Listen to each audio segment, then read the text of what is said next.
자, 첫 번째 문제 살펴봅니다. 다음 인물에 대한 설명으로 옳은 것은 이라는 문제예요. 이달의 문화인물, 그림에도 두각을 나타낸 실학자, 초정선생 하면 뭐 초정이란 호는 모를 수도 있습니다. 초정선생은 조선 후기의 대표적인 실학자로 문인화풍의 산수화와 생동감이 넘치는 그림 등을 잘 그렸다. 그는 청해에 다녀온 후 북학위를 저술하였다 하면 뭐 박제가가 되죠. 청해 다녀온 인물이 이제 또 있죠. 박지원. 박지원은 청해 다녀와서 열하일기를 저술하였습니다. 공통점이 이제 뭐냐면 수레하고 선박을 이용해야 한다. 이 주장. 이 주장이 나오면 박지원하고 박제가에 공통적으로 해당되는 그런 내용이에요. 수레와 선박의 이용. 계속 읽어볼까요?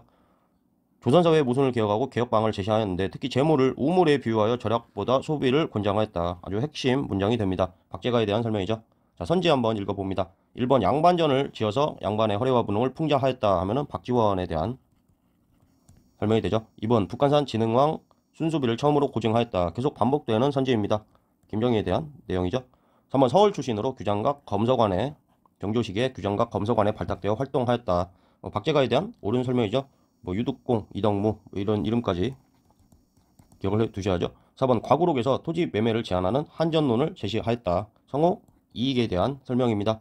토지 하한론과 하한론적인 그런 내용이라고 했어요. 이익의 한전론은 사고팔 수 없는 토지의 범위를 정해가지고 이거는 사고팔 수 없고 나머지만 사고팔 수 있게 하자. 이게 이익이고 박지원은 일종의 상한론 가질 수 있는 한계를 정해야 한다. 뭐 이런 한전론 이런 제안이죠. 상한론이고 여기는 하한론이 됩니다. 그래서 뭐 둘 다 이름이 한전론이에요. 근데 우리 시험에는 지금 계속 이익이 나오고 있죠. 자, 5번 읽어봅니다. 우서를 통해 산업공상의 직업적 평등화와 전문화를 주장하였다. 유선에 대한 반복되는 선지입니다.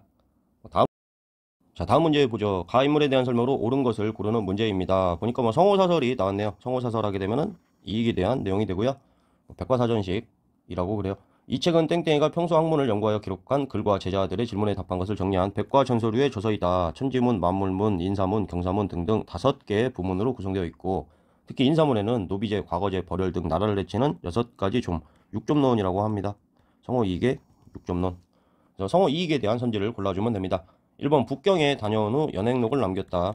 박지원의 열하일기에 대한 그런 내용이 되죠. 2번 양명학을 연구하여 강화학파를 형성하였다. 계속 반복되는 선지입니다. 정제도에 대한 내용이죠. 3번 북한산비가 진흥왕 순수비임을 고증하였다. 이것도 계속 반복이 되죠. 김정희에 대한 내용입니다. 4번 토지 매매를 제한하는 한전론을 제시하였다. 영업전을 설정을 해가지고 그거는 사고팔 수 없고 나머지만 사고팔 수 있게 해야 한다. 이익에 대한 설명이자 매매를 제한하는 한전론 하게 되면 박지원에도 해당하는 거죠. 토지 상한제. 5번 북학위를 저술하여 절약보다 소비를 권장하였다 하게 되면 우리 앞에서 본 박제가에 대한 설명이죠. 북학위도 청나라에 다녀오고 썼다. 그리고 박제가하고 박지원 수레 선박의 이용 수레나 선박 하게 되면 박지원이나 박제가에 대한 공통된 설명이다 라고 볼 수 있습니다. 다음 문제. 자, 문제 읽어봅니다. 가서적이 편찬된 식의 경제상황으로 옳지 않은 거를 고르고 골라봐라 라고 했네요. 반갑습니다. 유수원 씨. 유수원이 나왔네요. 최근 땡땡땡을 편찬하셨는데 이 책을 통해 말하고 싶은 내용이 무엇입니까? 유수원 하면은 우서가 대표적이죠. 상공업 진흥에 힘써야 합니다. 또한 양반들도 농업과 상공업에 종사할 수 있도록 사회 분위기를 만들어 가야 합니다. 대표적으로 주장한 게 뭐예요? 사농공상의 직업적 평등화를 주장하죠. 이 시기이니까 조선 후기에 해당하는 내용들을 골라주시면 됩니다. 이렇게 실학자인 척 나와가지고 그냥 사회상을 물어보고 있네요. 자, 선지 읽어봅니다. 1번 개시무역과 후시무역이 이루어졌다. 개시, 후시 하게 되면 개시는 공무역이고 후시는 무역, 밀수에 가까운 사무역이라고 했어요. 조선 후기에 대한 옳은 설명이고요. 이번 담배, 면화와 같은 상품 작물 이렇게 하게 되면 또 조선 후기에 대한 옳은 설명이죠. 한번 시장을 관리하기 위한 동시전이 설치되었다. 너무한 내용이죠. 지정 순소 우동 해가지고 복습 한번 해봐요. 지중왕 하게 되면은 순장을 금지하고 소를 이용한 농경, 즉 우경이 최초로 시작되었다라고 기록은 이렇게 되어 있다라고 했어요. 우 하면은 우상국을 정벌을 하게 되고 동시전을 설치하죠. 그래서 동시전 하게 되면은 신라의 지중왕에 대한 설명이 되겠습니다. 4번 송상, 만상이 대청 무역으로 부를 축적하였다. 조선 후기 사상에 대한 설명이죠. 송상하게 되면은 개성을 중심으로 활동을 하게 되고 전국에 송방을 설치하고 인삼을 주로 다놓고 만상하게 되면은 우주에 주로 활동을 한다. 이런 내용들 5번 모내기법의 확대로 벼와 보리의 이모작이 확산되었다. 이것도 역시 조선 후기에 해당하는 내용이죠. 5번하고 엮어가지고 이제 신속이 저설한 후종대죠. 후종대 신속이 저술한 농가 집성. 여기에 이제 이항법과 관련된 농법이 들어있고 전국으로 확산이 됐다. 그래서 이항법의 보급에 기반이 됐다라고 알려져 있습니다. 자, 다음 문제 보죠. 자, 문제 읽어봅니다. 가에 들어갈 내용으로 옳은 것은 색경을 편찬한 인물 하면 뭐 박세당이 되죠. 박세당의 색경. 용서입니다. 노론에 의해 사문단적으로 몰려 당시 학계에서 배척당했어. 뭐 가 하게 되면은 뭐 박세당에 대한 내용을 골라주면 되죠. 자, 읽어봅니다. 1번 청으로부터 시연역 도입을 건의했어. 김육의 두 가지 업적 중에 하나죠.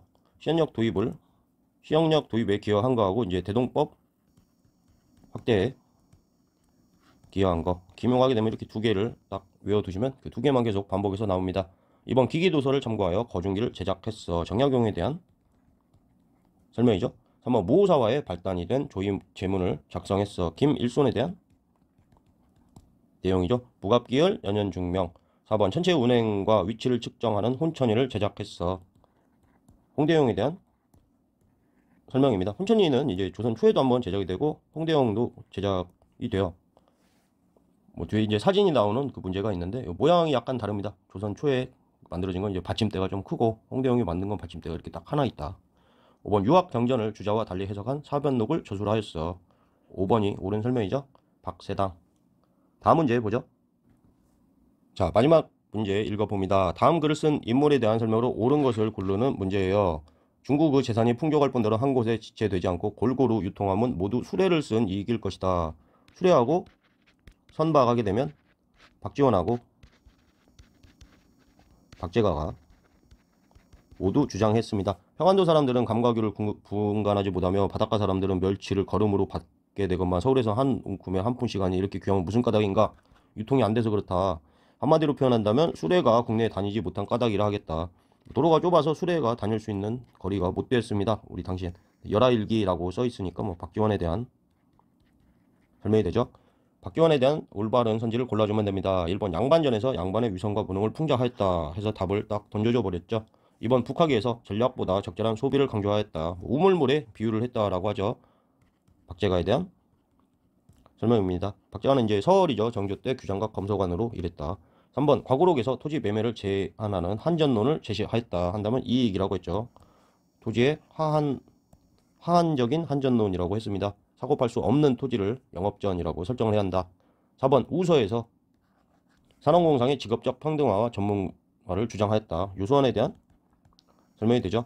5번 색경에서 담배, 수박 등의 상품 작물 재배법을 소개하였다. 사문단적인 박세당에 대한 설명이죠. 여기까지 하겠습니다.